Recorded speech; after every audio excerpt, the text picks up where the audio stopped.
Hello, fellow Texans. Welcome back to the James Show. It's News Talk 820 93.3 FM WBAP. I am your host, James Parker, and yes, as you heard in Mike Traina's newscast, Joe Exotic called in on the show yesterday. If you only get to listen in this little time frame, you missed it. But I did already clip it and put it up on the WBAP YouTube, WBAP Twitter /X, whatever the cool kids are calling it these days. It's on the WBAP Facebook page, so go check it out there. It's magic, but yeah, I mean, I found out yesterday that he listens to the show and his whole part of the hospital listens to the show. So it's nice that we have friends over there, and pretty much me and Joe Exotic are like best friends now. He called into the show once. Dude, I don't have many friends, so that's not really too far from the truth. Now, jumping in the top story of the day with both feet, this whole Iran thing, I think it's running out of time. Because the guys that were on the ground last night, I was watching a little bit of this, and I don't want to say they were disappointed because, look, when you are a reporter and you get to sit into some arena where you have to wear a bulletproof vest and like a tactical helmet, that's scary for you. For them, this is the greatest thing that happened in their career. That's not something that you want to do. Like, hey, I prefer to have a job where I don't get shot at. And that's one of the reasons, like, I prefer being a radio talk show host versus a cop. I prefer to have jobs where you don't get shot at.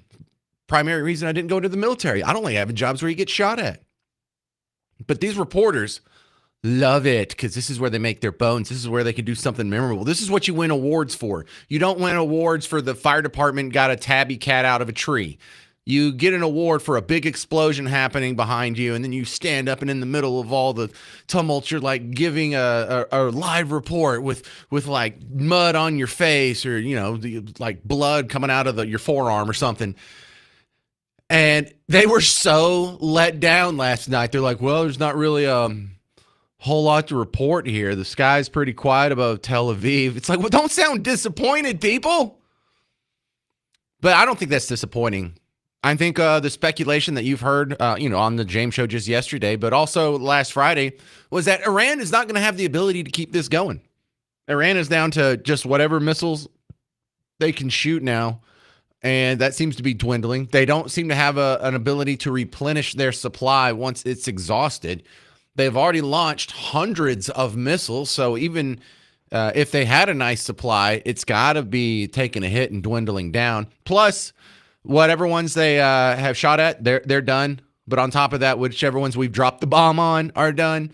They don't really have an air force. They don't even really have an air defense anymore. So Israeli planes can fly over Iranian airspace with impunity.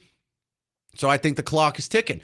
Now, the libertarian side of me says no more forever wars. This isn't going to be a forever war. This isn't going to be in Afghanistan.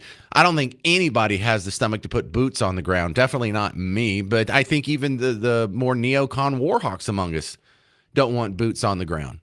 So then we're looking at what does the end of this look like? What is the point of this? All right, so two sound clips I think are going to summarize where Donald Trump's head is at, because who cares what I think? It really matters what this guy thinks.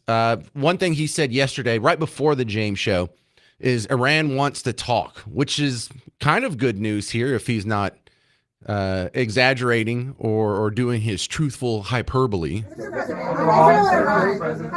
Have you heard any signals or seen any messages from intermediaries that Iran wishes to de-escalate the conflict? Yeah.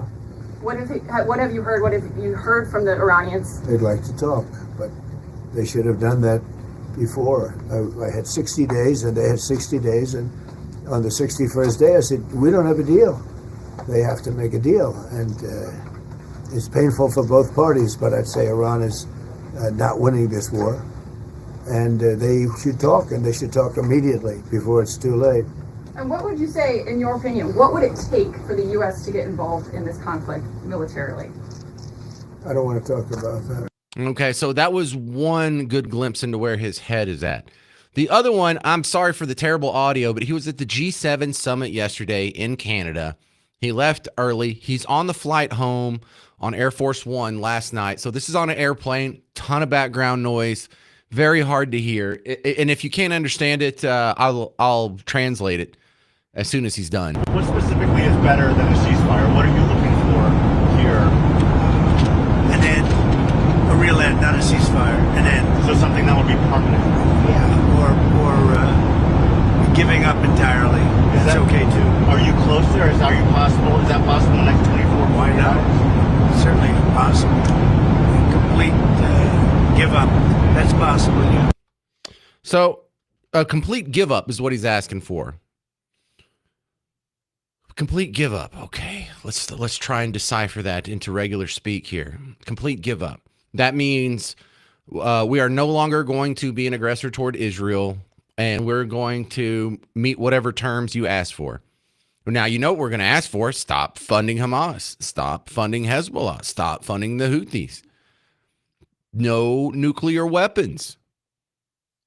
Now, the question becomes, they signed this piece of paper. They've done this before. What do they have a tendency to do? Immediately ignore it. So how can you sign a piece of paper with these guys and expect them to honor it? You have to put some teeth in the deal. What does that look like? Does that look like boots on the ground? Somebody might have to. United States, Israel only has 6-8 million people, something like that. I don't know if they have the manpower to occupy a country if they wanted to. But my question to you is, how far should the U.S. go to help Israel in their Iran war? I don't think it should go much further than it is now. I kind of like our role being sort of minimal, but we'll discuss that further. But I would like to hear from you. Are you comfortable with all this? Do you think, are you concerned that we're getting into another forever war? 800-288-9227, 800-288-9227. Because then the big question is, even if they acquiesce, even if they give total surrender, is that situation even fixable? Do we have to have regime change? 800-288-9227. That's next on News Talk 820 and 93.3 FM WBAP.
Hey there, welcome to the James Show, News Talk 820 93.3 FM, WBAP. The top story, it's going to be huge in the history books. I know this isn't something that y'all are chatting about at the water cooler all day, every day, and it doesn't really directly affect you. But the stakes here are huge in the Iran war. Well, right now it's the Israel-Iran war. Is it going to be the U.S.-Israel-Iran war? How far should the U.S. go to help Israel in their Iran war is the big question here. But in the history books, and as far as just world peace, period, the number one bad actor is Iran. You solve Iran, you solve about 4 different arenas of conflict. Of course, the Iran one itself, you solve them funding Gaza, funding Hamas. You saw them funding Hezbollah, which is a big pain in the butt, also through the Palestinians, and they've got a big foothold in Lebanon, and they stir up trouble in Syria. When there was an ISIS, Iran was helping them. When there was an Iraqi insurgency, Iran was helping them. The Houthi rebels are another proxy of Iran. So if you can solve for the Iran problem, I'm not saying like we'll have peace, world peace, or even peace in the Middle East, but we'll have as close as we've ever been in our lifetime. I would like to see what the arena looks like now. Who's going to be mad at each other? Who's going to be lobbing missiles or rockets or something to that effect? 800-288-9227. How far should we go to support Israel? This is Eric in College Station. You're on WBAP. Well, I think we should go for unconditional surrender. The problem is and always will be the Ayatollah and, institutes that put in Sharia law. I just got back from Turkey. It's a wonderful country, Muslim country, sure, but without Sharia law, look, you need to have that country be opened to democracy again as it was in the 70s. It, has obviously turned into a terror state since, but that has to be the goal for multiple reasons. Well, what if that requires boots on the ground? Do you still support it? I don't think it's going to require boots on the ground. Okay. I think the Iranian people are ready for this type of change. I think that they've seen this in other countries. It's not like it's a complete vacuum there, but for it not only for the Iranian people, but if you were to install someone like a Shah, you have to worry about the power vacuum with China as well. China gets 20% of their oil from Iran, so they're obviously going to be involved in that as well. We have to curtail that too. So you have to go completely, for regime change. I think that's the only method forward. Wow. So if you tell them you want regime change and you want unconditional surrender, but you also tell them that we're not going to put boots on the ground, then what happens when they don't voluntarily step down? Well, I think, with the threat that Trump has made, he, effectively said the exact same thing as he has in the past. Hey, here's a picture of where you are right now. Do what we're going to tell you to do, or you will be dead. He's made that threat before. It worked. It worked in Afghanistan. Not a soldier was hurt. Yeah, but we didn't even assassinate leaders before this. We waited until 2025 to assassinate an Ayatollah, and they've been a thorn in our side since the 70s. Well, true, but also look at the Mossad and what they've been able to accomplish with their boots on the ground already. You're getting reports now that the former head of Iran has been assassinated. I'm not sure if that's true or not, but they are able to do a lot of things that United States Marines and whatnot, boots on the ground, as you say, aren't necessary. It's a two-pronged type of attack there. But the threat has to be there. The regime change has to happen. If it doesn't, it's just going to be like, cutting the head off a snake. Another one's going to come up. You have to go for something completely different. And I think the Iranian people, as what they've shown in the past before they were murdered by their own government, rising up, they really, really want this. And I'm telling you, Turkey is a wonderful example of exactly what this nation can be like and was only 50 years ago. So it's not too long in the distant past for these people to, talk to their parents or their grandparents. They'd be able to tell you exactly what it was like and want to have more freedom. And I think you're gonna see something of that nature. You really have to go completely for that, because you're not really going to get another opportunity, not like this. All right. Well, that's a good chat, Eric. Now, let me tell you exactly where I put the boundary on this one. As far as American involvement, I hold true to my capitalist/libertarian worldview, and the fact that if Israel needs some of our weapons, they can buy them. I'm not going to just give them away at taxpayer expense. We could lend them, and they could pay us back later on credit. We will never put boots on the ground. We will never fly an American plane to drop bombs over Iran. We will never fire missiles ourselves. But I'm of the belief that our sort of being the big brother to Israel has extended this conflict far longer than it would have lasted had we minded our own business. Because this is like if I'm following around like a 7-year-old child, and anyone who slaps him in the face, I stop the fight once it happens. Well, he's never going to stop getting into fights. He's just going to have small fights that he wins constantly. But if we stop standing behind them, Israel's going to be forced to make the long-term changes without the big brother behind them, without big U.S. behind them. And I think they would have knocked these dudes out a long time ago. I think they would have wiped out Hamas a long time ago. I think they would have gotten rid of some of the other bad players with Hezbollah, and when Assad was giving them hell from Syria, and the goobers that launch rockets from Lebanon. I think we've extended this war with our intervention and our air quotes helping. And it's not unlike what happens when we help people around here, when you help people on food stamps, when you help people with Section 8, when you help the native Indian tribes, who is suffering more than anyone else, the people who are getting the most help. It extends the suffering by not allowing them to learn how to be autonomous. They're not letting them stand on their own 2 feet. We've now created what's kind of like a 51st state. And so if we're going to get any more involved in this, we need to offer them statehood, and they need to accept it. I agree. I mean, and it's basically fighting smaller fires, without really actually tackling the major problem. I mean, we saw this with the Houthis as well. That was solved, So it all goes back to the regime, and you have to have regime change, and it's vital, it's necessary. But I do agree. In this technological age, I hate to interrupt. I just got to run. I'm out of time. But thank you very much. It was a good chat. Great call. That's Eric in College Station. If you want to be next, 800-288-9227. 800-288-9227. How far do you think we should go to help Israel against Iran? I think it should be absolutely minimal.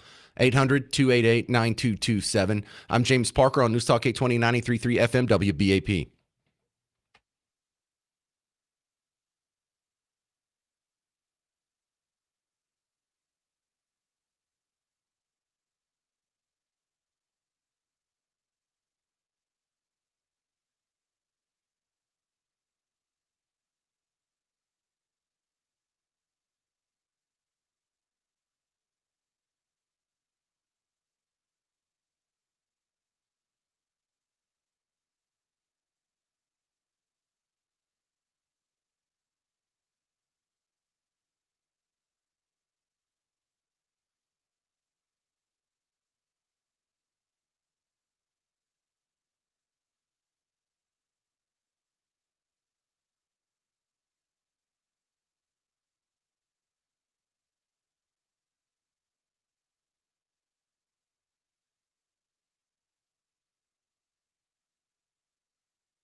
Well, hey there. Welcome to the James Show. It's News Talk 820 93.3 FM WBAP.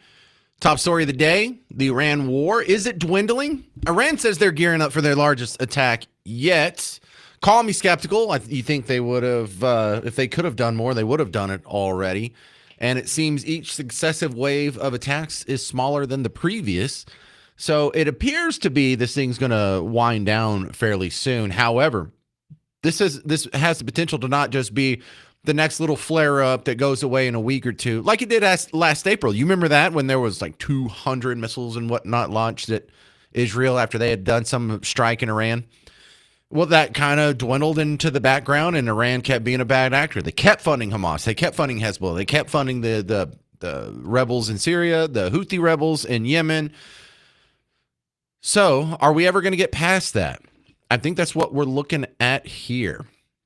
And there seems to be a sharp divide even within the MAGA sphere. I like that term, MAGA sphere, because there's quite a few people, Tucker Carlson, Marjorie Taylor Greene, Thomas Massey even, they don't want to get involved in another war. They like Israel. They hope Israel wins. They're the good guys. Iran's the bad guy. But the super America first crowd thinks, look, until we balance our budget and get our house in order over here, we can't afford this. We don't need this. 800-288-9227. This is Reg in Grand Prairie. You're on WBAP. Yeah, I think we're going to bomb it. I think it's in our strategic interest. Unfortunately, it has to happen because they've said they're going to use it. They said flat out, they're basically, if we get it, we're going to use it. And they've been sending conventional bombs to begin with. When you say it, are you talking about a nuke? No, conventional, the Moab bombs, the B-2s can only carry. And, they can hit the same hole twice, go deeper. They don't have to reach the facility. They just have to entomb them. And that takes care of the uranium problem, too, in there. So it's something that's going to happen, I think, because basically they flat out told us this is what we're going to do when we get it. All right. So how does Iran respond to that? You may not even know that they were there. The B-2 is going to be hard to hide, but that's the thing about having a stealth bomber. You and we may not know that they did the raid. Think about it. So do you predict? Got to hit those sites that are deep. Do you predict regime change, Reg? I don't know. I've seen it both ways under both Bushes. One where he left it alone, one where he went in there and made a mess of it and did the best he could. It's your damned if you do, damned if you don't situation, it looks like to me. But this is a really seriously screwed if you do, because the fallout alone of a blast like that, what else needs to be said? I mean, I know that, other states have said, well, they're going to do it. Like I've heard Pakistan will say they're going to do it, and India. But I don't know. The question is, do you believe they'd actually use it on Israel? Because they're not just going to screw Israel; they're screw the whole world if they do it. Are you talking about a nuke again, or are you talking about a Moab? If they do a nuke, I'm saying if the Iranians do a nuke on Israel, that takes it out. One bomb. They're already sending conventional missiles in, and they're hitting one out of every 10 maybe. So, does Israel have the right to do that? Because apparently international law says yes, they do if they believe it's going to be a nuclear attack. Then you got the UN guy who are saying, well, okay, but you're not allowed to hit nuclear sites. And I go, says who? Yeah, there's no rules in war like that. Okay. No, the whole point is you're going after those assets. That's what you're trying to take out to begin with. And so maybe 20, 30 years it sets them back and regime changes on its own somehow. There's something else. I don't know. Well, regime rarely just changes on its own. There's a couple ways that could happen. We could do the military intervention where, like we did Saddam Hussein. That was a great example of both outcomes. We invade, but we don't topple the regime. We let him stay in power. You see how that works out. He'll kind of lay low for a while, but he'll continue to be a bad actor. I can tell you how my 88-year-old father would say about that. And I'll tell you this. I agree with what Trump's doing. The only thing I don't agree with him is on Iraq, because you really don't know what they got till you go in there and take it out. And if we'd had an exchange, those two had gotten the nukes, I think you'd have a real exchange. I had a 7-year war.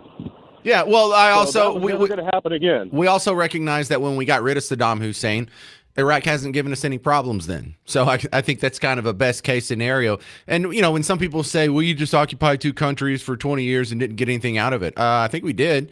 I think there's like 28 million Iraqis who are glad they don't have to live under Saddam Hussein. And while their new government isn't ideal, they're not funding terrorism like they used to. They're not invading their neighbors like Saddam did. It's an improvement. It was a costly one, but it is an improvement. Can we do the same in Iran? Pam, North Richland Hills, you're on WBAP. What do you think? Hi.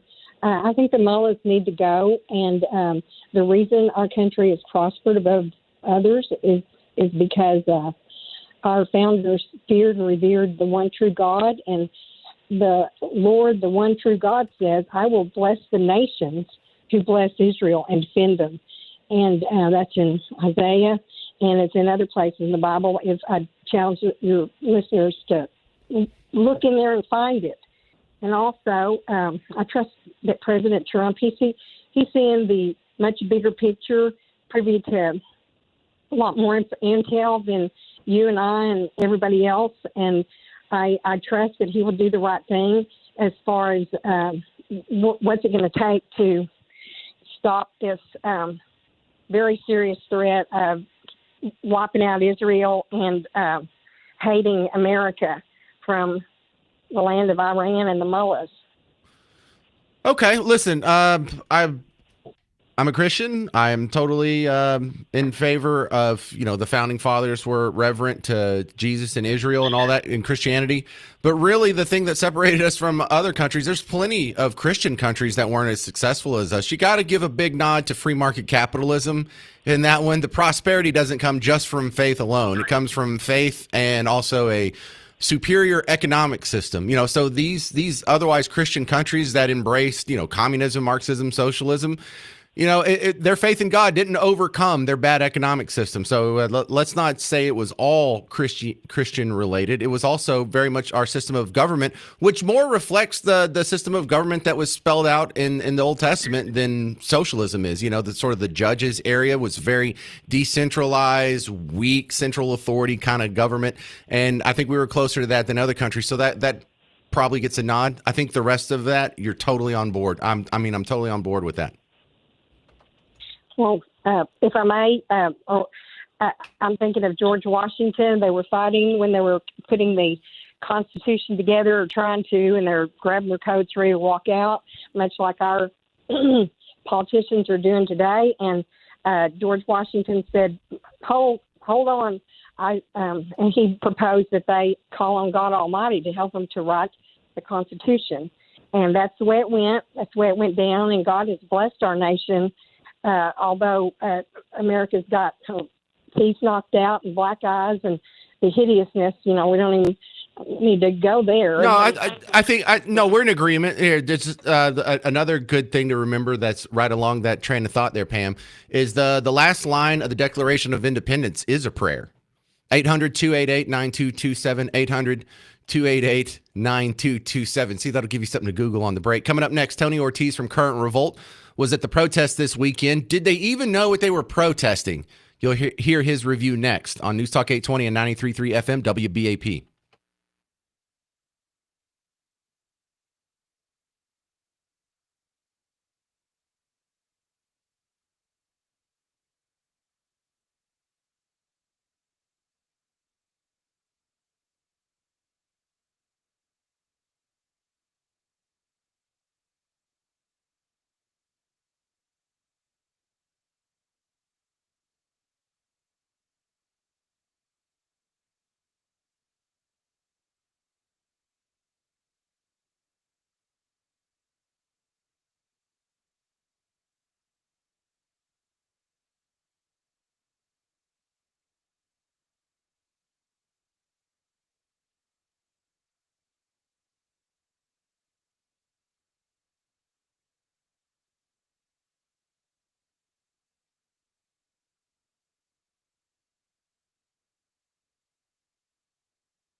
Well, hey there. Welcome to the James Show. It's News Talk 820 and 93.3 FM, WBAP.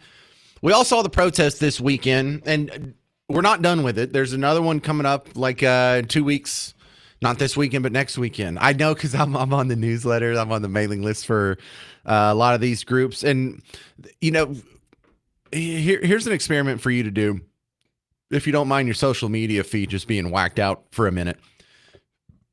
Get on a bunch of social media feeds, follow a bunch of these accounts for these protesters, and then go to some other big city like a Houston or a Chicago or a New York City and go follow the same thing on their account where it's like New York City. Because we have like Indivisible DFW. Well, there's also an Indivisible New York.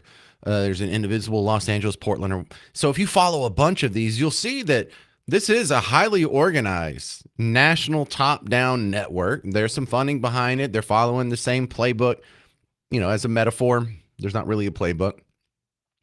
But clearly someone knows what they're doing in the upper echelons of this organization. At the lower echelons, though, do they really know what they're doing? My next guest, Tony Ortiz from the great website Current Revolt, currentrevolt.com. And Tony, I'm gonna play you one protester audio that I found that I don't know, I find this totally fascinating because so many people don't seem to know why they were out there on Saturday, yet they feel so strongly about it. They were out in public holding a sign, interrupting their Saturday. And you would think if you felt that strong about it, you would know what the heck you're out there for. What brought you out here today to the Bernie Sanders rally? I don't like what's going on in our country right now. I'm just kind of disgusted by it. What's the biggest risk? Oh, gosh. What would you say, Dan? Well, I'll let you speak to that. I don't know. I don't really care for the language that's being spoken right now in the country. Can you give any examples of specific language?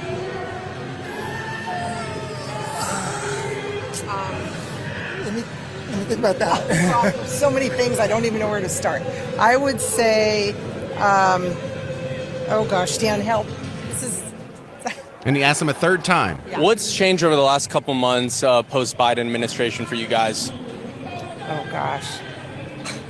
Once again, where do we start? Okay, you go for this one. Just a whole list of things I can't even think of right now. Now, I'm sure there's some people out there who knew why they were in the street, but in your observation, was that a pretty normal occurrence, Tony?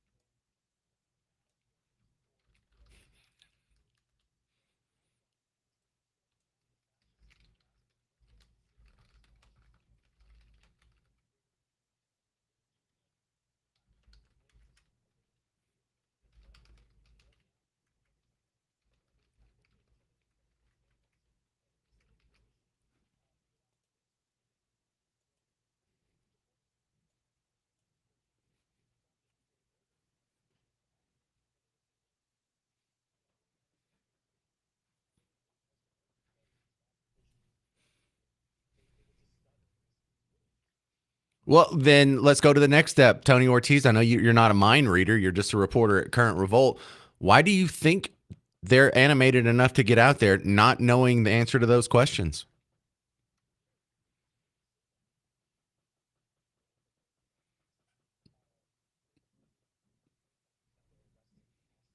Really?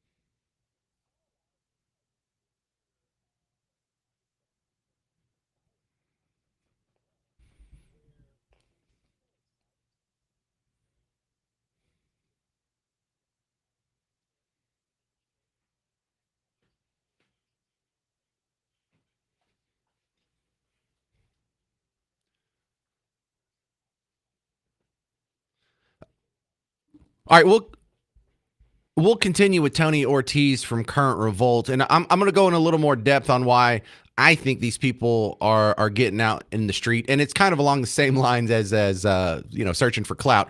But if you have any theories, do these people even know what they're protesting? What if not, then why are they out there? 800-288-9227. 800-288-9227. We'll continue with Tony Ortiz from currentrevolt.com. I'm James Parker. It's News Talk 820 and 93.3 FM WBAP.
Well, hey there, fellow Texans. Welcome back to the James Show. News Talk 820, 93.3 FM, WBAP. Welcome back to the big show. We are continuing with my guest, Tony Ortiz from currentrevolt.com.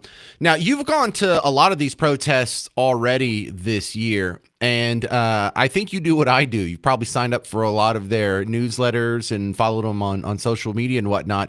And I get the impression that there's no end in sight to this current round of protests.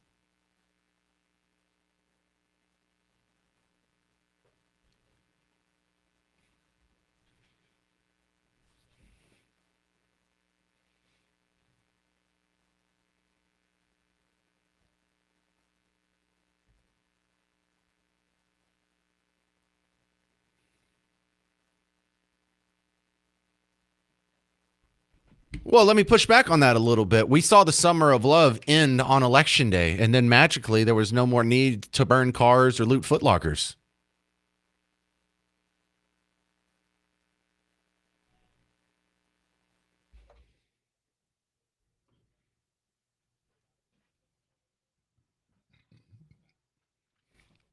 Well, I think even they recognize they can't keep it going year round. They can do this in about 3 months spurts at a time, and then they have to cycle in the next grievance. You know, like here's the women's march, and here's the anti-ICE protest, and here's the pro-Palestinian protests, and so I think they have to keep a cycle going because they can't sustain it on a lot. People lose interest, but we have short attention spans.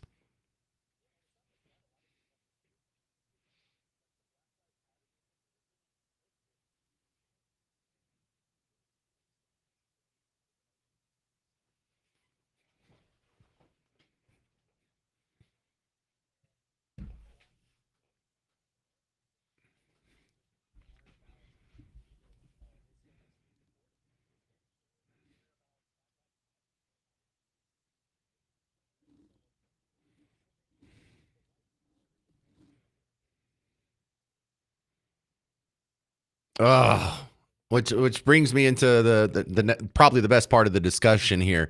Your theories on why these people go to protest, no matter what the issue is, and they don't seem to really know what the heck's going on.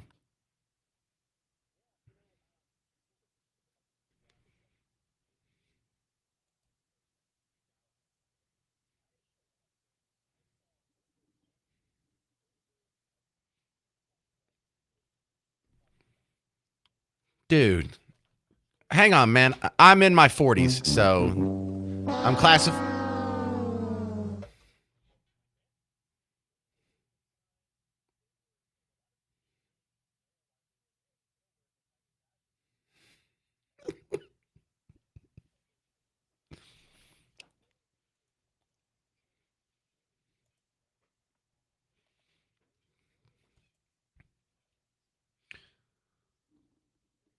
Well, I think in order to understand the protesters, it's very important for people like you to get out there and show us who the protesters are. Because here's my observations, and you can probably confirm this. The people that are most likely to protest are people with free time, people who are at work or own a business. They really don't have time to protest. I mean, of course, there's exceptions, but generally speaking, it's also, I've noticed people with really rich parents are often protesters, which kind of overlaps with people who are likely to have free time. If you have rich parents or you're on a trust fund or you don't have to pay your own rent, you probably have more free time to go protest or get involved in these side projects. But people with a lot of personal problems are very active in protesting. I have seen this happen where I had a friend who got really into woke politics and was protesting whatever the cause of the day was. And I would tell him, like, dude, you don't even have custody of your kid. Why are you bothering with this? This is not where your energy should be going. Your life is a chaotic mess. But it almost seemed to serve as like a distraction. Like some people drink, some people play golf, some people protest.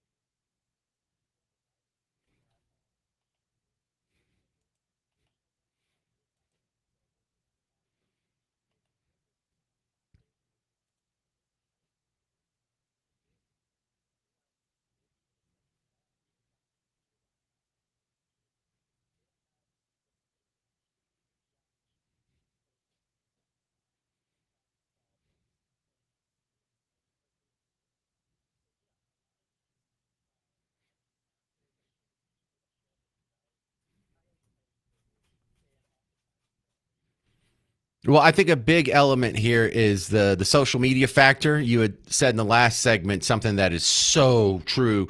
We're talking with Tony Ortiz from Current Revolt, by the way.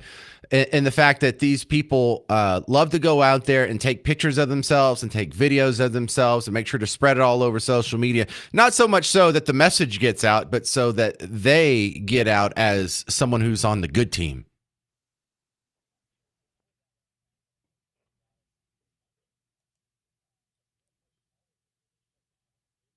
Right?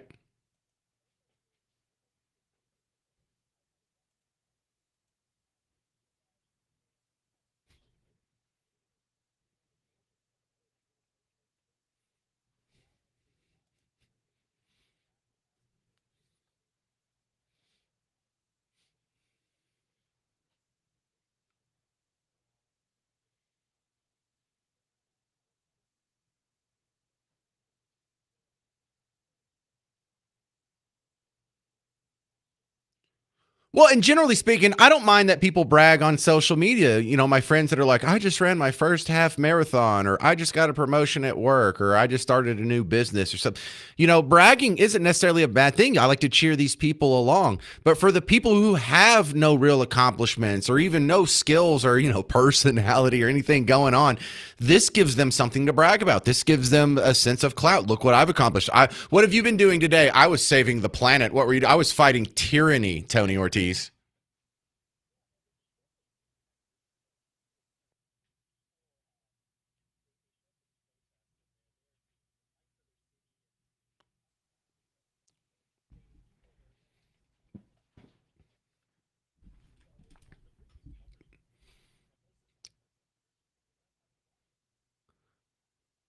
I did not see that in the news. I didn't see that at all.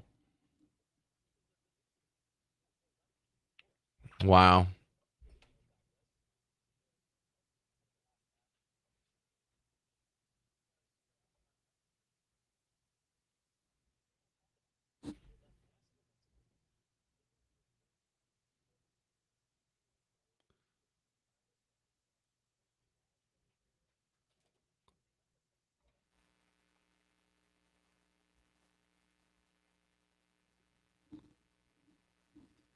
See, that's why we got to talk to people like Tony Ortiz who are on the ground. I'm sorry, wrong button. Who are on the ground and not trust the news there. Thank you very much. This is Tony Ortiz.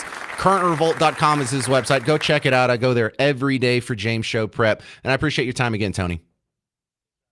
Thank you, sir. Right. And it almost feels religious. Like people are filling the void. They've rejected religion and they filled that hole in their soul with this sort of worldview, this ideology. It kind of is their church. 800-288-9227, 800-288-9227. Why do you think these people protest when they don't really know what's going on? I'm James Parker. It's News Talk 820, 93.3 FM, WBAP.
Hey there, welcome to the James Show, News Talk 820 93.3 FM, WBAP.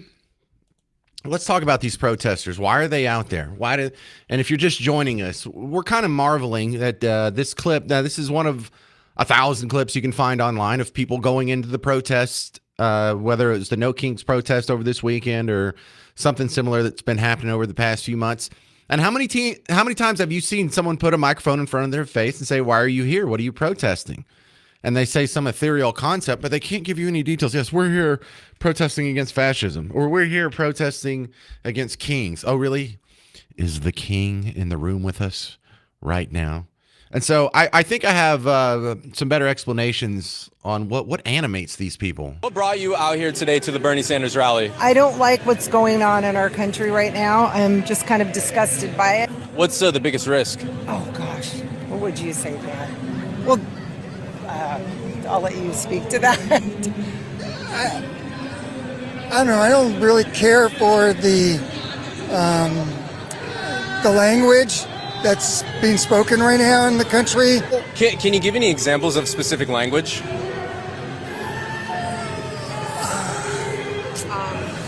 Let me think about that. So many things, I don't even know where to start. I would say, oh gosh, Dan, help. This is...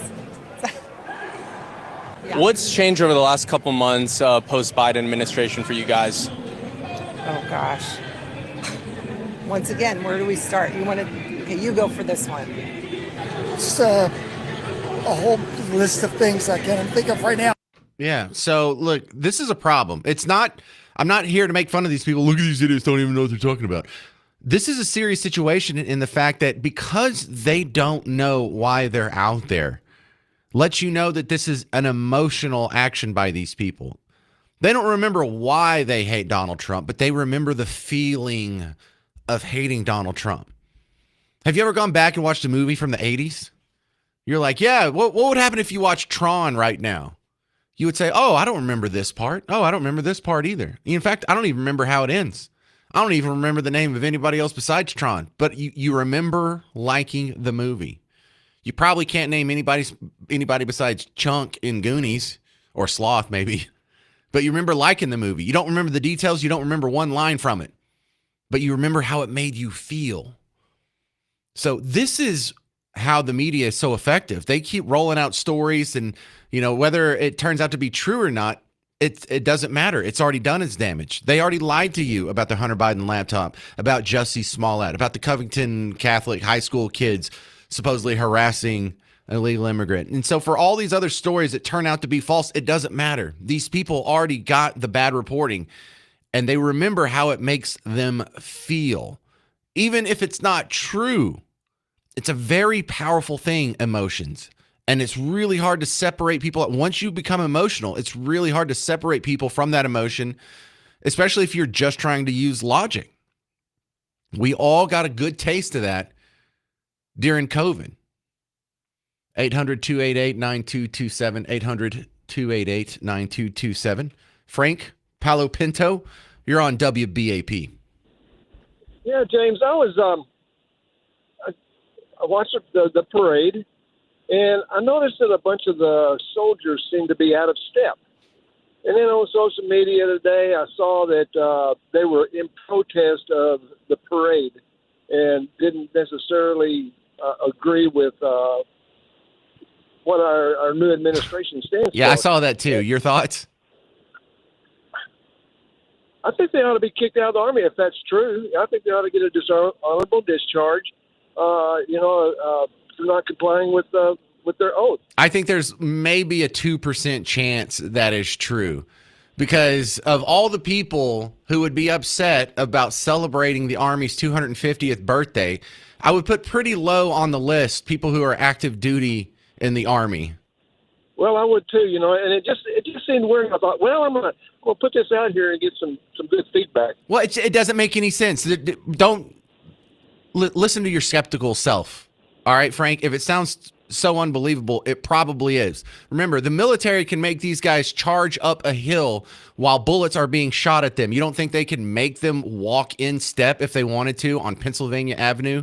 Of course it wasn't a protest. Of course it's not some sort of setup. And of course it's not, oh, they hate Trump, and so this is how they're sticking it to him. That I don't know. I can hear in your voice you're doubting the claim. You should listen to that voice. I am doubting it. It don't ring true, and there's so much BS on social media. You know that people don't have critical skills, don't trust this, and that's that. You know that it's got to be true that these soldiers are gonna give it to Trump. You know, give it to the. It's fantasy. It's fan fiction for Trump haters. That's what MSNBC is constantly. It is fan fiction for Trump haters when they tell you Trump, everything he's doing is so unpopular and everyone hates him and all his approval ratings are down. Yeah, he's doing a terrible job at the border. He's doing a terrible job. You wish.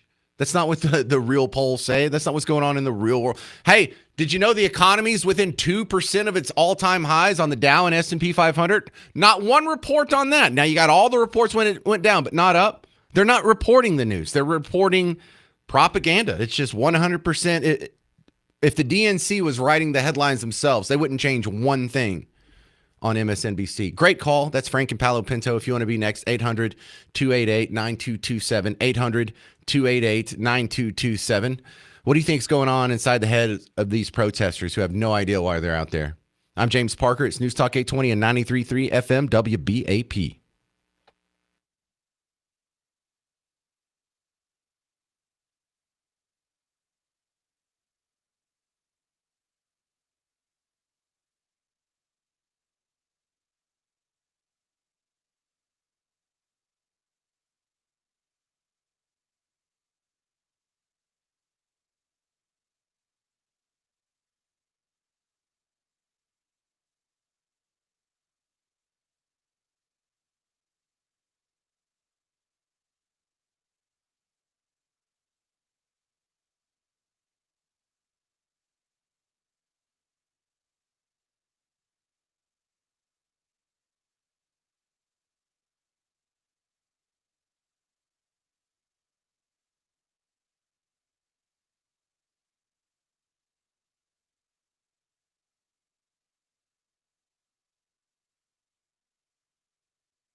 Hey there, welcome to the James Show, News Talk 820, 93.3 FM, WBAP. We're just having fun trying to get into the head of some of these people that are protesting constantly.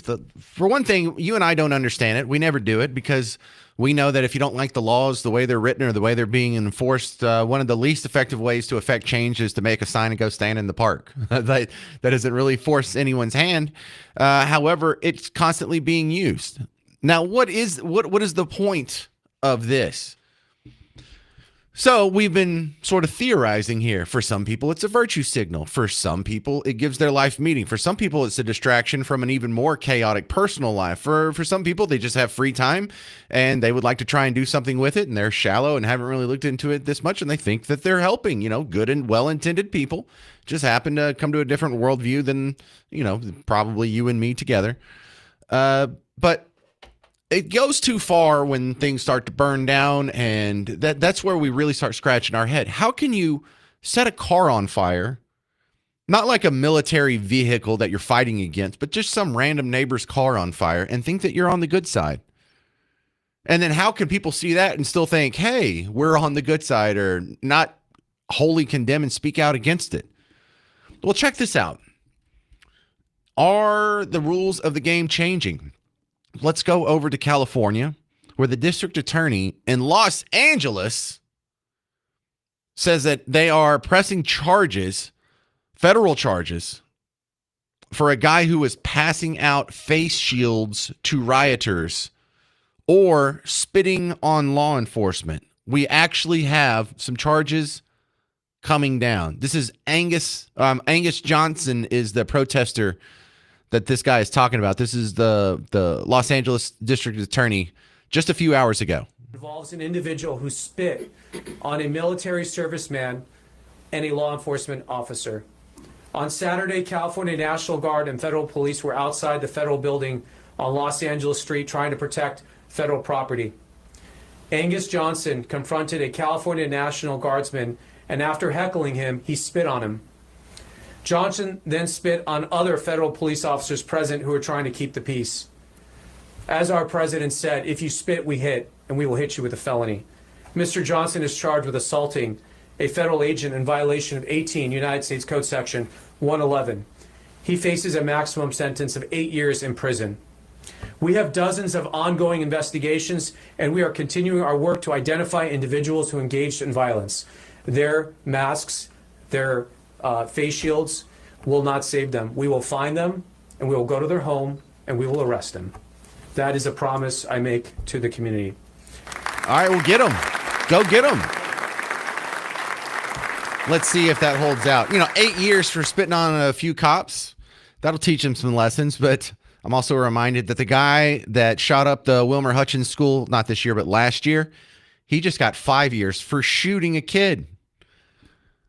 800-288-9227. This is Michael in Dallas. You're on WBAP. Go. Hi there. I just wanted to note that I did notice a lot of the Army units seem to be out of step, which kind of bothered me. But I would note that the West Point cadets were in perfect step, as well as the West Point band right in front of them. So the other units might have been impersonating the Navy, but the Army guys knew how to walk. Did you say impersonating the Navy? I love that.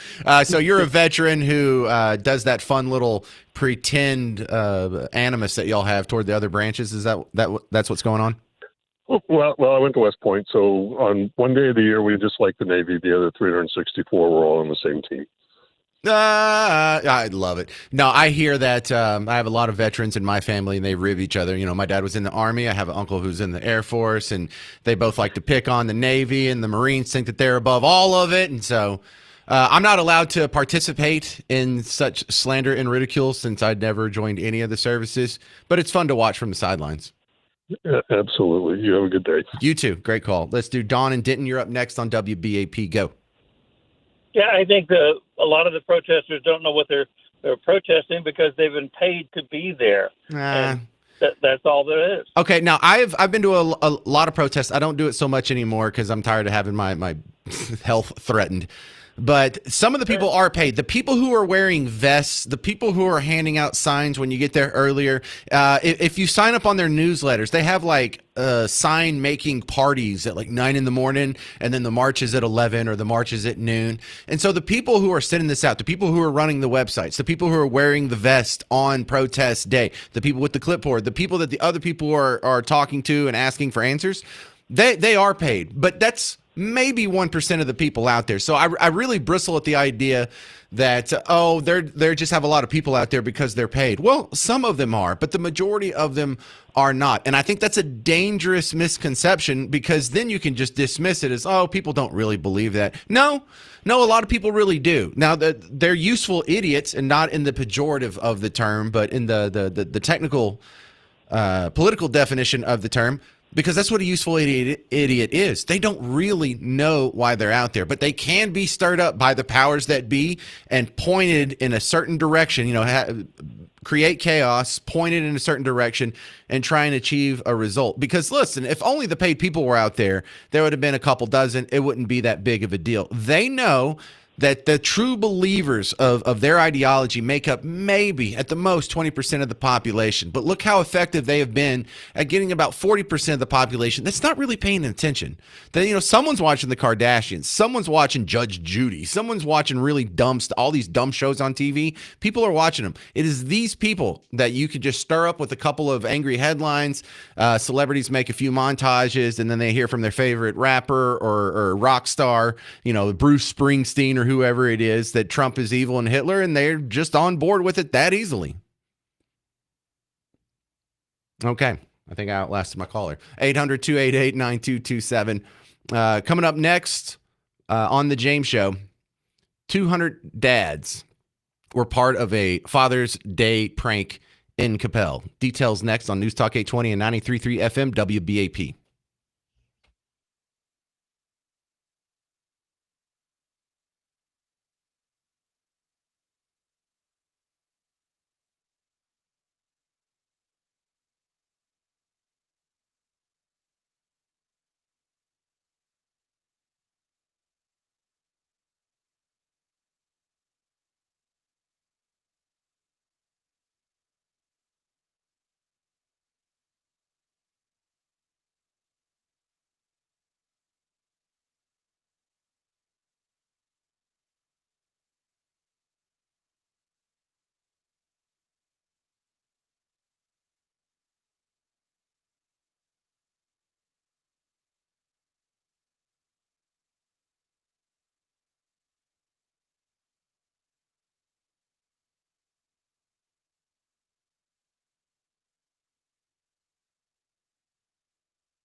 Hey there. Welcome to the James Show. I'm James Parker, News Talk 820 93.3 FM WBAP. Coming up in just a second, you're going to hear about the Father's Day prank in Capel. But we continue with the discussion about protesters. What is going on in their head? They can be made to go out and protest just about anything. It's like, wait a second. You're protesting against kings this weekend. Where's the king? Is there a king in the room with you right now? Show me on this doll where the king touched you. Who's the king? Who's the pro-king crowd? Is there anyone out there saying, yeah, we want a king? Yeah, we're pro-monarchy. No one. When they're out there saying Black Lives Matter, who's out there saying Black Lives don't matter? Is there that crowd? Is there when they're anti-fascist? Who is claiming to be a fascist these days? So what are they really saying? Why are they really out there? It's a fun discussion to have. David in Fort Worth, what's your guess? Well, I had an experience on No Kings protest day.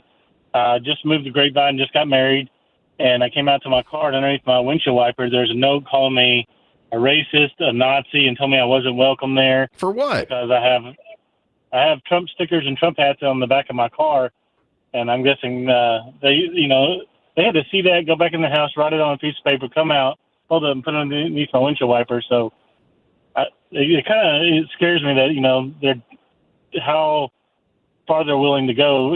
Make your signs do whatever you want. I don't care, freedom of speech, but now you're crossing into my property and my life. It's I don't like it. Well, it's a hobby for them. They don't really mean it. They're not really serious. Look, when the reason why we don't go out in the street and fight cops is because if we were going to, we wouldn't be chucking bricks at them. We wouldn't be hitting them with bags of fecal matter or whatever the nasty punks were doing up in Portland. We know what happens, whether it's the American Revolution or the Texas Revolution. When you're fed up and you're fighting tyranny, you go out with your guns and you start shooting people. Well, they're not really shooting people. They don't really want to escalate this. They just want to go out and they want to have a hissy fit and they want to give their lives a meeting and act like they're fighting the man. But if you're hitting him with a pillow, metaphorically speaking, obviously, but if you're not really fighting the man, you have access to guns, you're not using them. So you're not really Billy Badass out there trying to take down the man and risking it all. Some of it's social media clout. Some of it seems to be almost religious. Because when you take religion away, you have to replace it with something. There's a hole in your soul, in the human condition, that has to be fanatical about something or a believer about something. So for some people it's religious, for some people it gives them meaning, for some people they just think it's the cool thing to do, for some people they think it'll get them social media clout. Some guys are out there trying to impress some chicks that sort of rope them into it, but none of them really seem to know what the heck that they're protesting. It's because, like I asked the guy the other day, it's like, you're always giving me heck. What even is your economic philosophy? And he said capitalism. It's like, no, it's not. You're not a capitalist. I mean, Jesus, no one even answers that. So he doesn't really even know. He just knows orange man bad, Republicans bad, fight bad guys, and you are good. Absolutely, I agree. All right. Well, sorry you got a nasty note. Where'd you move here from? I was in Thorny, then I moved to Grapevine when I got married. Oh, okay. Well, so you're a local anyway. All right. Well, good stuff. Don't worry about the people in Grapevine, because look, they don't have guns. What are they going to do? Slap fight you? Anyway, 800-288-9227 if you want to build on what David in Fort Worth was just talking about. But up in Capel, there was a Father's Day prank. And this is adorable. I like this prank. This is a good, solid prank done by the wives. There was some ladies group at a church up in Capel. It was a Catholic church. And they said, hey, I got an idea. Why don't we all get our husbands to wear the same shirt? Well, how are we going to do that? Well, look, this is the link. We all buy it in whatever size. And then the day of, we say, hey, will you put this on? I think this would look really good on you. Or give it maybe as a Father's Day present in the morning. Hey, will you wear your Father's Day shirt? And so the guy just trying to be nice, and we're not especially fashion conscious, the fathers of Texas. And they showed up at church, and over 200 guys are wearing the same shirt. And you know what? That's just funny right there. That is good job, ladies. I kind of do a similar thing with Mrs. Parker. Hi, Miss Parker. I'm on the radio, and it kind of makes sense that so much of what I do here is a bit. But even when I'm not on the radio, half of my life is just me doing bits on the people around me. That's why this job is perfect for me. I'm not like acting like anything. This is just how I am. And so I do this bit to Miss Parker where I'll see, like, if we're going to go out somewhere, whether it's a date or to church or to Sunday dinner at my parents' house or whatever, I'll wait and see what she changes into. And then at the last second, I'll go run back to the closet and I'll change my clothes to where I match her. And I can't always do it. Like Sunday, she wore a floral print dress, and I didn't have anything that was close to that, so I gave up. But sometimes she'll wear like, hey, I'm wearing a little black shirt with khaki pants or khaki shorts. And so then at the last minute, I'll go run into the closet, and I'll go put on some khaki shorts and a black shirt, and then jump in the car real quick. And now she recognizes it almost immediately. But for years there, about halfway through the night, we're hanging out with some friends, and we're in the middle of a pool game. And I'll just say real loud to where all our friends can hear. It's like, oh, that's so embarrassing when you dress just like me, Miss Parker. God, and then we all get a good laugh because then everyone else notices that I did copy her, and they hadn't figured it out for the 2 hours that we were hanging out. So solid job on the prank, ladies of whatever church that was in Capel. You did a great Father's Day prank. Well done. I don't know if it'll work on me. Who am I kidding? Miss Parker could talk me into a shirt. 800-288-9227. 800-288-9227. Coming up next on The James Show, we got to get into some of this weird audio here where some protester thinks the Founding Fathers are stupid. I'll prove her wrong in a few minutes. I'm James Parker. It's News Talk 820 93.3 FM, WBAP.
Hey, it's the James Show, News Talk 820 WBAP, now on FM at 93.3. Yeah, let's go.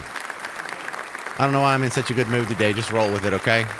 Protesters are kind of driving you nuts. Viral videos are kind of driving you nuts.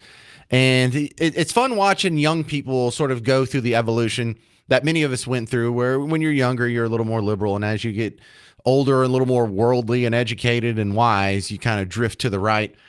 It's fun listening to them come up with the way they think the world should be. And a lot of them are just repeating what they've heard from people they've wrongfully trusted, whether it was people on TV or their favorite actor or their college professor or some other lefty that he has the cutest hair. But so much stuff that they come up with, one of the easiest things you can use to slap it down is say, well, that's unconstitutional. They're like, well, why are you against the Department of Education, Parker? It's like, well, the founding fathers didn't want a Department of Education. They didn't want a Department of Health and Human Services. They didn't think we should be involved in educating our kids. They didn't think we should be involved in medical decisions. You know, they didn't think we should have a central bank. They didn't think we should have a fiat currency. There's all kinds of arguments where my backstop, whether it's guns or economics, is the Constitution. And so one of the ways you've seen a lot of people try and get around this unfortunate hurdle is just to try and make the claim that the founding fathers are stupid. Here is a 1-minute example from a young lady, adorable young lady, looks like she's about 20, on Twitter. When the founding fathers made this great country, I'm going to stop you right there. The founding fathers owned slaves. The founding fathers had less access to education than a modern day 12-year-old. They don't know anything. I don't care what they wanted. I don't care what they think. It's unconstitutional. I should hope so. The Constitution was written by people who didn't think women should vote. The Constitution was written by people who had 15-year-old wives dying in childbirth frequently. The Constitution was written by people who had little cartoon Elmer Fudd shotguns, not automatic war machines capable of ripping down 100 children in a minute, and have, and will again. The whole point is to change. The whole point is to progressively make better decisions so we do not repeat the atrocities of our ancestors. If I was born at any other time in American history, I would have been burned at the stake or lobotomized. And we think the people doing that are the ones who know what should be going on today. We don't want to listen to the people who cured tuberculosis or decided, hey, maybe we shouldn't put lead in house paint. You are actively repeating the atrocities of your ancestors. You're doing it on purpose. Let's talk about how stupid the founding fathers were. In order to get into most colleges in colonial times, like right before the Revolution, even after the Revolution, whether you were going to go to Columbia or Harvard or Yale or one of the few colleges that already existed, one of the prerequisites in order to get in is you would have to go through this sort of audition process where you would have to, some of it was written, some of it was oral. You would have to read and translate from Virgil. Do you even know who Virgil is? Publius Virgil something or other. I forget his last name. See, even I don't know, and I'm supposed to know this. I can't read in Latin. I can't read it. They also had it in Greek. You were to translate some ancient Greek writings. I believe it was part of the New Testament.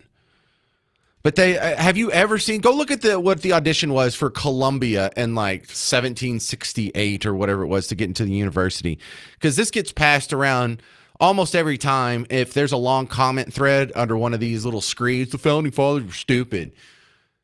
No, they were smarter than you are. They're more educated than you are. Thomas Jefferson could, with one hand, with his left hand, be writing in Latin, and with his right hand be writing in Greek, and write the same message just in two languages as he's going across. I can't do either one of those, much less at the same time. But we're talking about guys who could go pick up a Latin text that was written in 49 BC and read it. They could go pick up the Septuagint, one of the earliest Greek manuscripts we have of the Bible that still exists, and they could read it in its ancient Greek without it having to be translated. And if you want to see how dumbed down modern America is, I'm guilty of it. Donald Trump's certainly guilty of it. And that's not a slight to him, but Donald Trump speaks probably on like a 7th or 8th grade level. Again, that's not an insult. That's smart if you're a politician, because if you start speaking at a grade level above someone in the crowd, you lose them. So being able to speak, simply and well understood to the masses that aren't well educated is probably a positive thing in the political world. But our founding fathers didn't go through that. Have you ever read the Declaration of Independence? Have you ever just sat down and read the whole thing front to back? It's not long. I mean, it fits on one paper. Ask Nicolas Cage. Let me just read you the intro of the Declaration of Independence, because we are so seldomly exposed to college level thinking, to college level writing, to college level literature, that it's almost unrecognizable because we're so dumb. And I don't mean that to insult you. Again, I'm the same way. You don't hear me talking like this, and I wish I would. Actually, it probably wouldn't be good for me to talk like this as a radio show host because I would lose so many people. I'm just going to read this is like one long sentence, okay? One sentence. This is how the Declaration of Independence starts. When in the course of human events, it becomes necessary for one people to dissolve the political bands which have connected them with another, and to assume among the powers of the earth the separate and equal station to which the laws of nature and nature's God entitle them, a decent respect to the opinions of mankind requires that they should declare the causes which impel them to the separation. My God, do we have any politician who speaks on that high of level? Do we have any celebrity who speaks on that high of level? And that's one of the things that I think is attractive about some of this intellectual dark web crowd, whether it's a Jordan Peterson or even sometimes like a Neil deGrasse Tyson, is that, we're so thirsty for an intelligent conversation that when it actually happens, it's a novelty. No, the founding fathers weren't stupid, young lady. You just don't like some of what they said, and that's an intellectual shortcut to where you can dismiss it without actually having to address the points that they're making. And I love it. Yeah, the Constitution should be ignored. Oh, really? I think you're just talking about the Second Amendment. You're not talking about the First Amendment, are you? What's the expiration date on the freedom of speech? Were they dumb to write that down? Does that no longer count? Oh, no. Okay. So the parts that you count, those were smart. The rest of it, they were slave-owning idiots. Not believable. 800-288-9227. 800-288-9227. Coming up next on The James Show, retired Major General Bob Dees and I will discuss just how much more Iran can take before this war is over. 800-288-9227. It's The James Show. News Talk 820 and 93.3 FM WBAP.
Hey there, welcome to the James Show.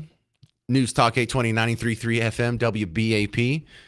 Yeah, so on the break there, we were just talking about the Iran-Israel thing. You're like, we? Yeah, I was talking to Kimberly James over here.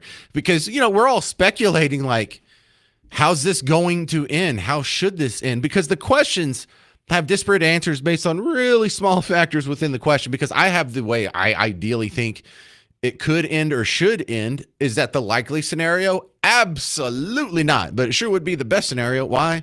Well, partially because it's my idea and I think I'm right.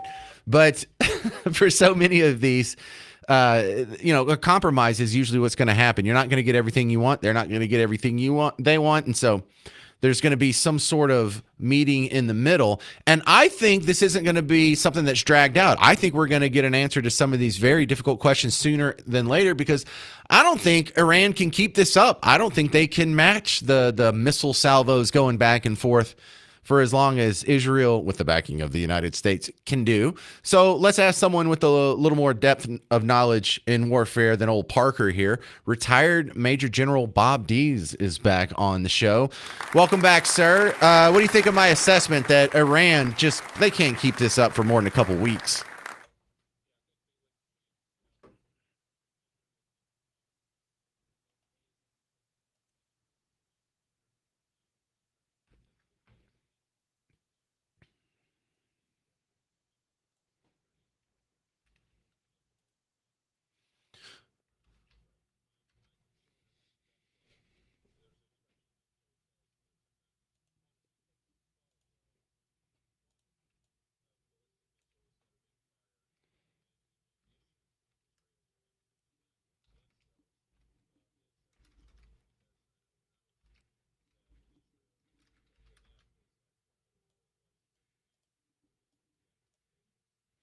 Yeah, and one of the tricks Iran has used to get through the Iron Dome is to fire a whole bunch of missiles and hope some of them can squeak through. And what that means is I think they've probably used up a big chunk of their stockpile.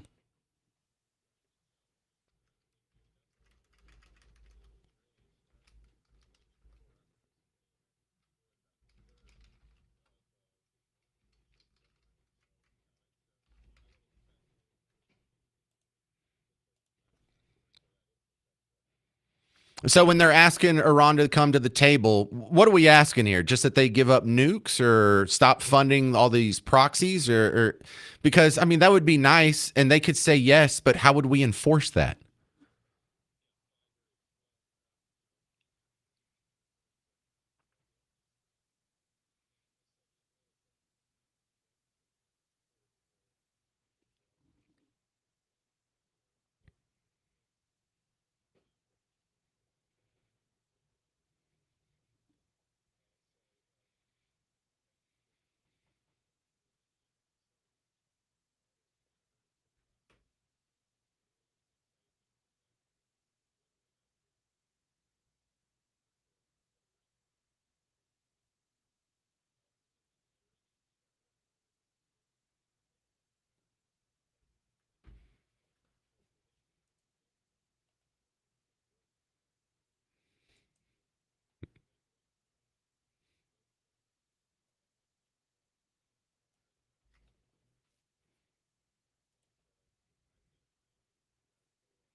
Right. We're talking with retired Major General Bob Dees from the National Center for Healthy Veterans. What do you make of all this talk about regime change? Because, we think it can't get worse than the Ayatollahs, but it might.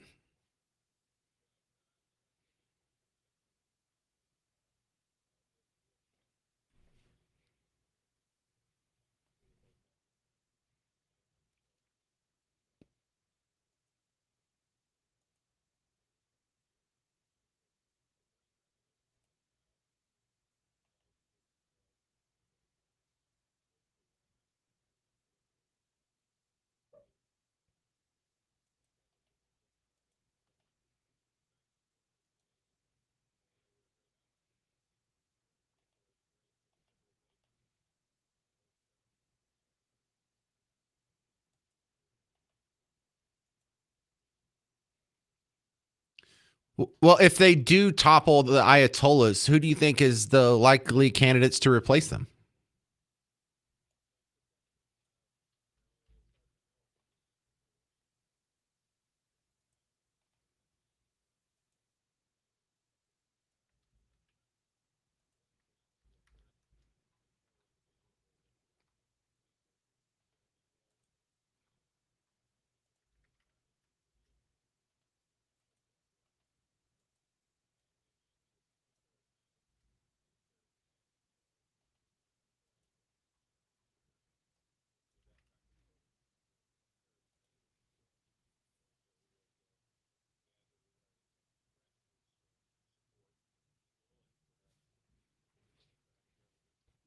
Reading between the lines, you don't sound too worried about them.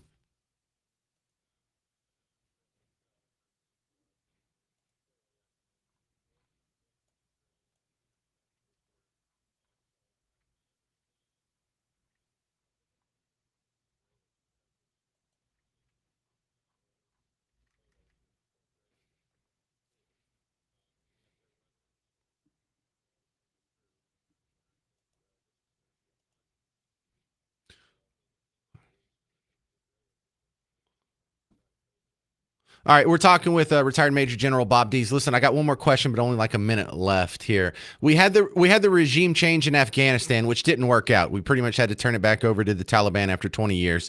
But we had the regime change in Iraq, which did seem to stick. Why did Iraq seem to work out better than Afghanistan?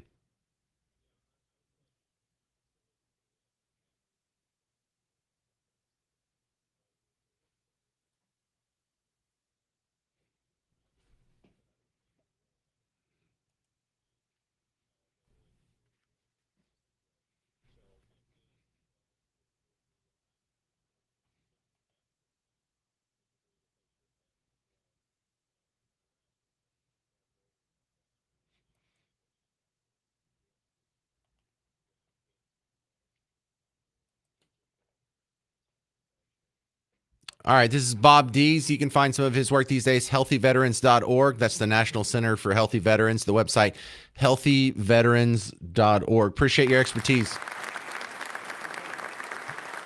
Thank you. Retired Major General Bob Dees on The James Show.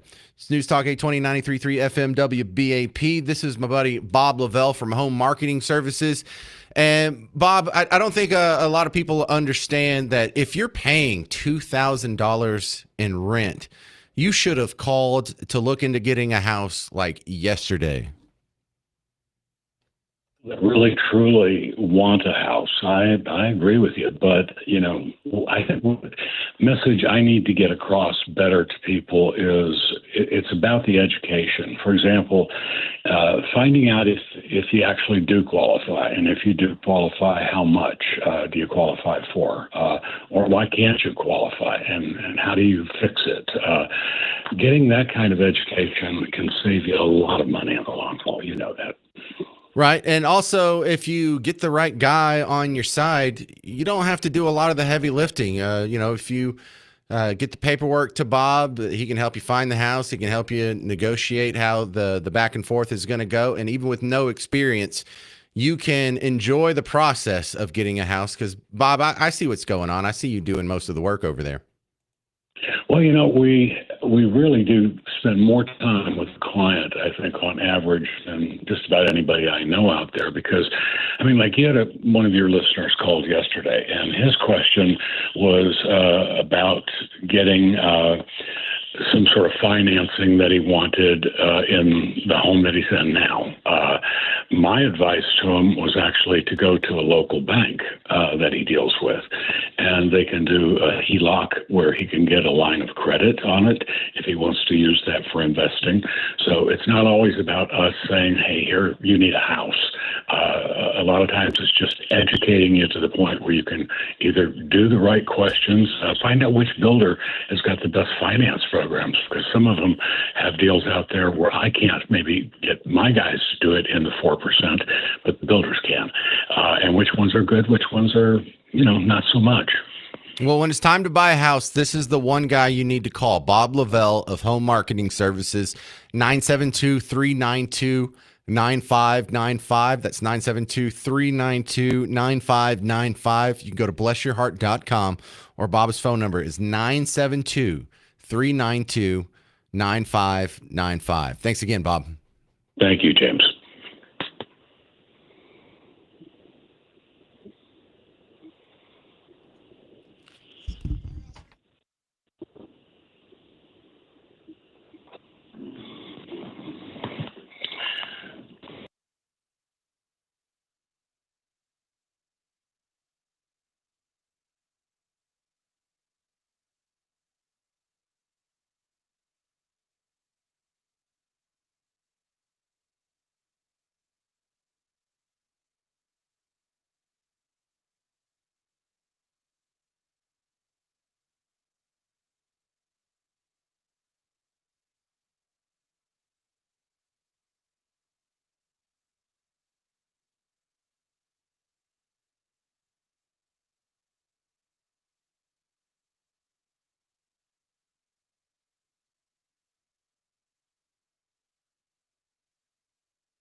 Well, hey there, fellow Texans. Welcome back to the James Show. It's News Talk 820, 93.3 FM, WBAP. I am your host, James Parker.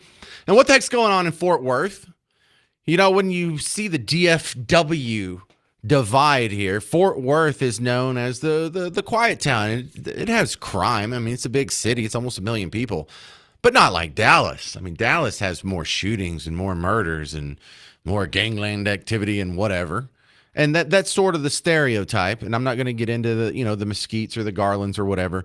Let's just talk about Dallas and Fort Worth, because it is absolutely mind-boggling that of the reports of all the homicides that happened in Fort Worth just on Sunday. Did you realize there were 5? And I can't say murder because they haven't all been adjudicated, and maybe it was self-defense, and I don't want to come get sued later. But it looks like there was 5 murders in one day in Fort Worth on Sunday. 5 murders. So I think Fort Worth is a pretty quiet town. This seems a little out of kilter here, but let me run through it real quick, because 5 homicides and 4 different disturbances. Number 1, a North Houston Street shooting. There's a house party on the city's north side turned deadly when a fight escalated, resulting in the death of Anthony Luis Rangel from gunshot wounds to the torso and forearm. I don't think it was the forearm shot that got him. 2 others were injured. No arrests have been made. Police are still investigating. 3:30 a.m., Matthew Fonseca, 24 years old, shot multiple times outside a residence on Conejos Drive in West Fort Worth. Jonathan Martinez, also 24, arrested and charged with murder after admitting to the shooting, claiming Fonseca had assaulted his ex-girlfriend. Yikes. There was a disturbance in the backyard on Forest Avenue Sunday afternoon that led to a shooting. 1 person dead, no suspect in custody. Police actively investigating. We still don't know the details of the victim. We're pending notification of the next of kin. So I don't know a name on that one. Then we go to the double homicide. This happened at 8:45 Sunday evening off of Asheville Lane. A 16-year-old Billy Gibson, not Billy Gibson, but Billy Gibson, and 25-year-old Jalen Sharp were killed in a shooting stemming from a struggle over a rifle. Marquavius Hunt, not a Roman emperor, he's a Fort Worth kid, 17 years old, arrested and charged with capital murder of multiple persons after allegedly shooting both victims multiple times. Now, how does this happen? You're struggling over a rifle? Oh, I want to hold it. No, I want to hold it. Now I'm going to shoot multiple people multiple times. Everyone listed here is under the age of 25. Everyone listed here is male. So we don't have the widespread problem of shooting violence or murders in Fort Worth.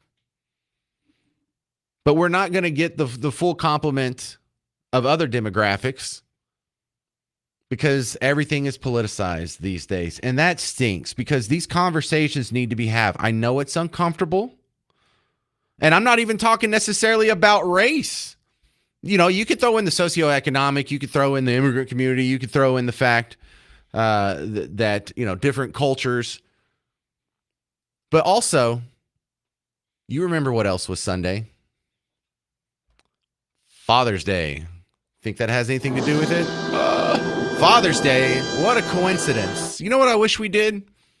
Just like the way we kept up with the race of the subject or the name of the subject or the age of the suspect or what shoes they were wearing or what car they were driving. I think we'd get a real clear picture of what ails us as a society if we were including the birth status of these people. Was it a bastard? Was it someone that was born out of wedlock? Was it someone that was raised by their biological parents? Because we never get that information in real time. We never get it looking forward. We only get it years after the fact when somebody has to manually go do a deep dive into some of the statistics and look up some of the most telling signs of where our societal problems come from. Because some people think the societal problems come from an inequality, like an economic issue, like socioeconomic. Yeah, well, they commit all these crimes because they're poor. Oh, really? Because in the 1940s, when they were even poorer, they didn't have this many shootings. They didn't have this many problems. Maybe it's not the socioeconomic issue. Well, maybe it's racial. And well, no, because you can see that there's other factors that sort of delineate, an example, a white kid who is born out of wedlock and not raised with his biological parents is more likely to go to jail than a black kid or a Hispanic kid that is born in wedlock and raised by both of his biological parents. I'm not just making that up. There's studies to back that up. I can read some of them for you if you'd like. Some people have different excuses. Oh, it's a gun problem. We just need some new gun laws. No, we don't need gun laws. They don't need more money. They don't need reparations. We don't need to put white people in check because they're so racist. We need dads.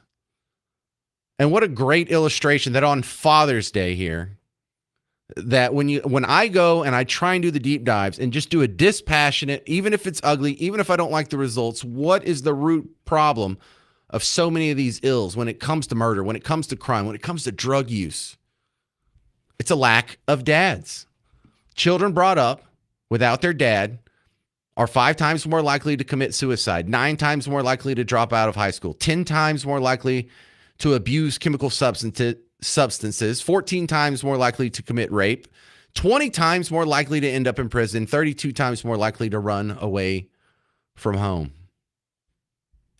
35% of boys with the present biological father obtain a college degree. 14% of boys who do not have a present biological father get a degree. Fatherless boys are about twice as likely to spend time in jail before they reach the age of 30. It's not a coincidence. We need to start having some more honest conversations, and we don't look at race, don't look at money, don't look at economics, don't look at gun control.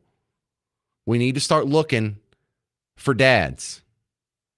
Coming up next on The James Show, you're going to hear me argue with an immigration attorney over the latest ICE raids. Kate Lincoln Goldfinch next on News Talk 820 and 93.3 FM WBAP.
Hey there, welcome to the James Show. I'm James Parker, News Talk 820 93.3 FM WBAP. We have some breaking news here. About an hour ago, Kristi Noem was transported to the hospital in an ambulance. We have not gotten the reason why she went to the hospital. That is still undisclosed.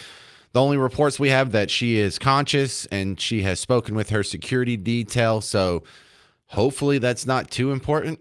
I don't know. I don't know if she had a heart attack or a stroke or maybe a vaccine reaction, or she might have just broke her leg. I don't know. But stick with that. The WBAP newsroom's keeping an eye on it.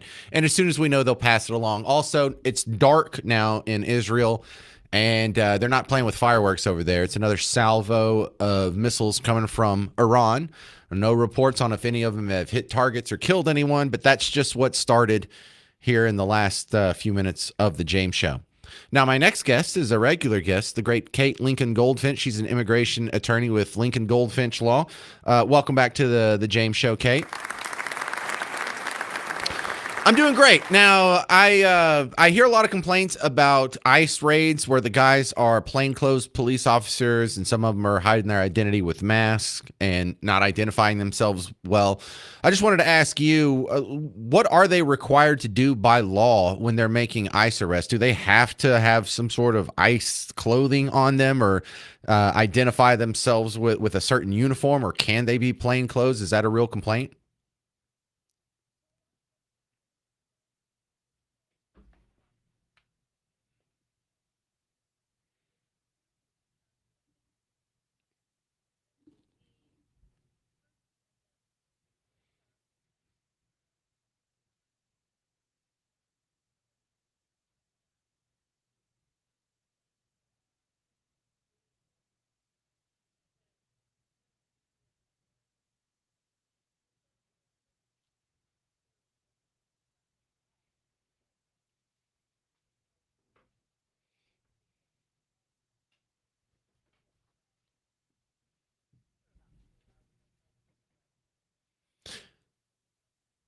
So if they don't follow that protocol, do they risk their case being thrown out in court?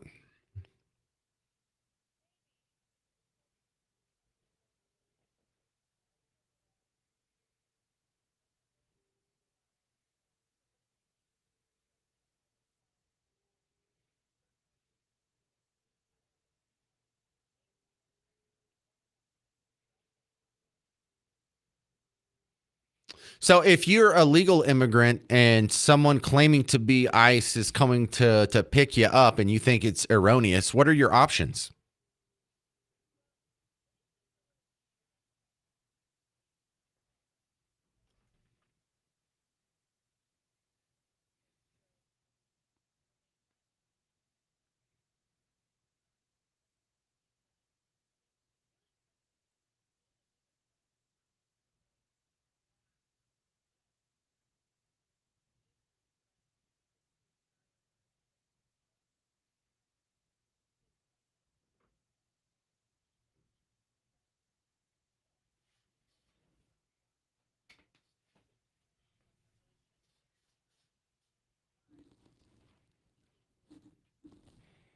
Well, Kate, I wish we had more time. Sorry to make it so short. We just got stuck on the last segment here, but I appreciate your expertise in the matter. Just had some questions come up, and I think you answered it for a lot of people out there. Thank you very much. This is Kate Lincoln Goldfinch, Lincoln Goldfinch Law. She's an immigration attorney here in Texas, and if you're looking for the services of such people, then I would start with her. All right, that's going to about do it for the James Show. Stick around because we're going to have updates coming up on the situation with Kristi Noem, the cabinet secretary who got rushed to the hospital just earlier this hour. Also, the missile attack on Israel from Iran. Missiles are raining down right now. Are any of them hitting? You'll find out. Just leave it here on WBAP. Stick around. Mark Levin's coming up next. I'm James Parker. This has been the James Show on News Talk 820, 93.3 FM, WBAP. Now homeowners, your roof is taking an absolute beating this year. I know we get storms every year, but we got, in my experience, more hail than normal, higher winds than normal. We've really been through it. I mean, except for maybe the snowpocalypse that happened, I guess, 4 years ago now.